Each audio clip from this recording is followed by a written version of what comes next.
Hello, it's me. Um,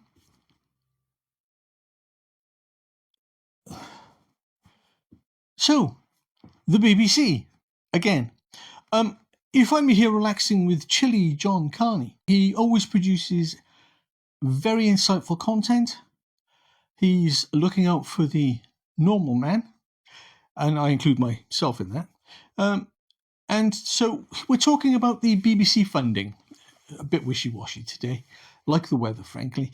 Shout out to Chilly John Carney for his content. Do go over and give him a look. Next 3 years. A spokesman declined to put a figure on the amount, but is expected to be hundreds of millions of pounds. The BBC's total public service spending last year was more than 4 billion. 4 billion, it's just mental numbers, isn't it? Don't forget, they got just under 5 billion. We can't really get a full number on it, but we believe... We're paying for it, but we can't get a full number. It all seems a bit clandestine, doesn't it? It all seems a bit cloak and dagger. And when you consider that the year ending 2025,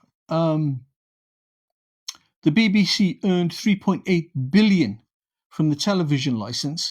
Oh, that's not 5 billion, Mark. Which accounted for 65% of its total income.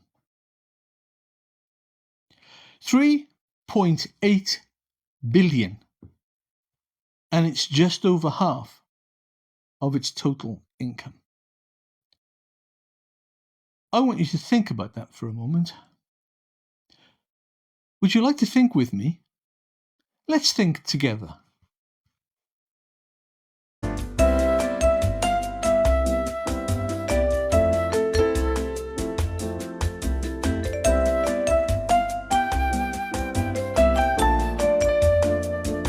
Now that we've thought about that, could you conceive of what they spent 3.8 billion on? Let's not go for the full 5, or whatever the figure ends up being, if 3.8 billion is only 65% of their total income. Let's just look at the 3.8 billion. What could you spend 3.8 billion on? Chilly John Carney makes the very pertinent point. How much do TV programmes cost? What are they paying their presenters? Oh, but the BBC has got concerns all over the planet. No shit. And we heard recently this last year about the BBC looking at refunding its licence fee model. I mean, what's it going to go for? Straight for organ harvesting? The good people of this country are paying through the nose for a service which doesn't reflect their interests. Well, it increasingly reflects their interests less and less. Now, I'm of a certain age where I would be proper catchment area for the BBC. I'm 61 years old, just turned 61, actually.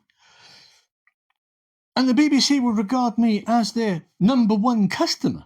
Well, maybe not number one, that's probably in the 80s or 90s. But, you know, pretty close. And I pay my licence fee, which is just about to go up now to £180 a year, to watch one TV show a year. Now, I know there are some of you scoffing at that fact. And you'd be right. If you're sat there calling me a complete idiot, you'd be correct. I am a complete idiot. But I also don't believe in breaking the law. Law? I prefer to be on the right side of the law. I don't like dishonesty. And so to watch my one TV show a year, I pay £180 a year, or will be paying £180 a year. How's that working out for you, Mark? Yeah. It's got offices everywhere, I can hear you saying. It's got tons of equipment. It's paying its people out the wazoo. And I dare say there's a BBC executive sat in an office somewhere, sagely speaking to somebody on a phone going, well, 3.8 million doesn't go as far as it used to, you know. And as far as the BBC are concerned, I'd say you're right. What is the BBC spending these vast amounts of money on?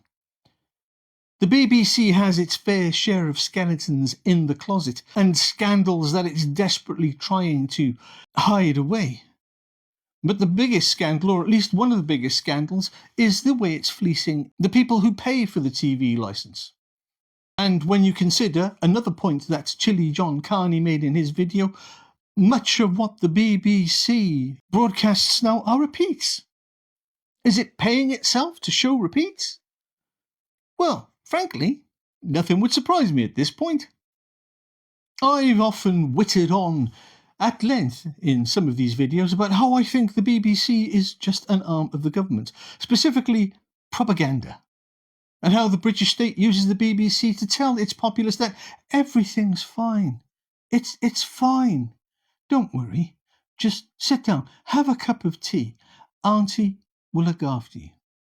And for those of you who don't know what Auntie is, it's what we call the BBC. It became such a household fixture in the homes across the UK that we called it Auntie, like it was a family member. Family member be fucked. Frankly, it's more like a serial killer. A psycho third cousin who's moved in and he sat in your home right now, quietly influencing the things that you see and hear. The BBC uses its programming to whisper in your ear, settle down, we've got repeats of Only Fools and Horses on in. Oh, just 5 minutes. Bread and games. That's what the BBC is now, and has been for far too long. That 3.8 billion is being spent on more than programming.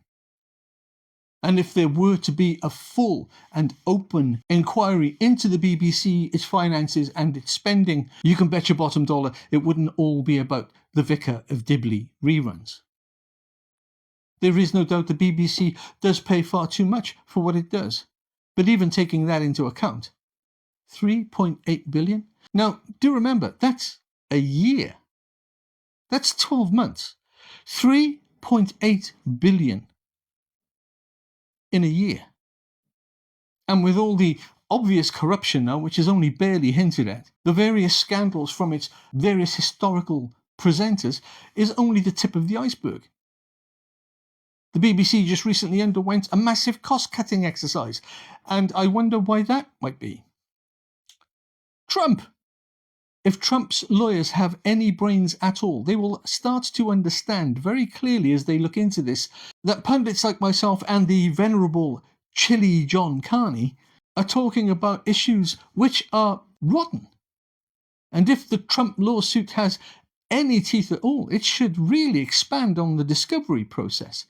If we're at all lucky, the Trump suit will start to expose those skeletons in closets, will start to expose the spending and the scandal. And the BBC will hopefully die in a gigantic bonfire. And out of that bonfire, the ashes at least, will be born a brand new BBC, clean and pure. With a brand new model of funding that doesn't include fleecing single mothers and old age pensioners and taking them to court and employing a goon squad of TV licence recovery teams. Rules for thee, but not for me. The BBC TV licence has become an expensive and oppressive farce, and it needs to end. But it won't end until the BBC has been forced to end also. And of late, with the BBC almost openly now using dirty tactics against individuals, it's clear that it should happen sooner rather than later. 3.8 billion. Do let me know what you think in the comments below. Do like, subscribe and share if you'd like. It really would help the channel. And until next time, do look after yourselves.